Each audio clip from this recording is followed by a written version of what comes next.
Yep, still loving my CP weeds. Have you noticed though they got a strange green to them? Some of them always get a minty sort of green looking. Yeah. Anyway,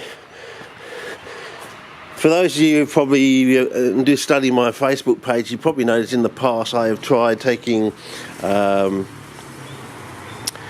grass clippings and growing Venus flytraps on grass clippings, and I managed to grow them very slowly, and they took on this unusual green colour. And I'm just wondering, was it too good, or we're going to try this again and eventually end up going back to peas again and trying to do a bucket of sand with peas on top, sort of thing. So yeah. Anyway, so today's job is to get my scissors, which were over there. And yeah, people have been wondering why I haven't been cutting this. You're going to find out today why I'm not, because I'm going to take this sort of grinder here and see if we can cut ourselves enough of this to actually, cut it into bits and place it in this sort of thing, and see if we can actually grind it down, sort of thing, and see how we go, sort of thing. But it's going to be a bit precarious, I think, at the moment, but we'll see how we go. But maybe a case of actually setting the camera up on the tripod, as you do, and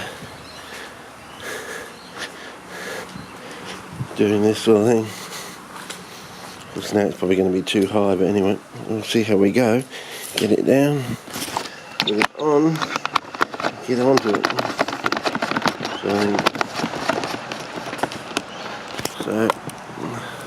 So basically, a case of just cutting some of these off, and it's probably not going to really matter too much as long as it's some sort of grass relation, or maybe you can do it with CP weeds. Maybe that's what you need. Maybe there's a connection between the CP weeds, their coloration. Because I remember when I took some of the grass clippings, one thing I did notice, it would grow, eventually it would grow cyanophyta on it, but the cyanophyta, as long as you kept it damp, would just continually grow. It was like a closed circle sort of thing. They would continually grow, day in, week in, month in, you go on for months and months and months, never appearing to ever die out, sort of thing. So I was thinking, well, where's the nitrogen coming from, I think this is the whole thing with this, is this thing about the nitrogen. Yeah, the other thing over there, you can see those bottles. I thought today, what could I do? I could either go down and make another one up and go down the pathway of getting reductive flammable gas into the water and pouring that through a pot. I could either put the prilling into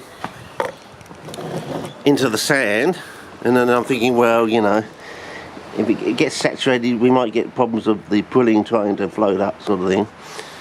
I mean, you can do the experiment if you want, but I remember when I did the bucket stuff, I needed 2 buckets to make 1 bucket of basically the brown sort of decomposed, composted here, not composted as the Americans say. I don't know why they say compost. But they used to use post, did they, in the old days? I don't know, and rot down big lumps. Posts don't really rot down that quickly. I don't get it myself, but anyway, maybe someone can explain me to. Maybe it's bloody obvious that.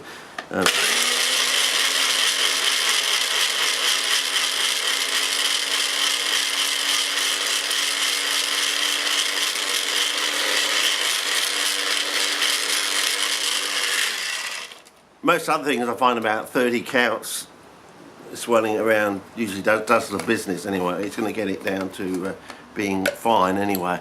I don't know if that's good enough, but it's going to take a lot, fellas, I reckon, to I don't think that's even enough, fellas. I think it needs to be ground even further. I don't know, what do you reckon, fellas? It may be a case of building 2 of these up and then grinding them down to 1, I don't know, but I think the clip's going to run out fairly shortly. So I'll see you on the other side, I think. Okay, over and out for now. Well, I suppose I better do some spot colouring for the Facebook page. So that's the first one on 30 counts. Barely about an inch long in segments, some smaller sort of thing. Yeah, anyway, we'll see how we go. Over and out for now. See ya.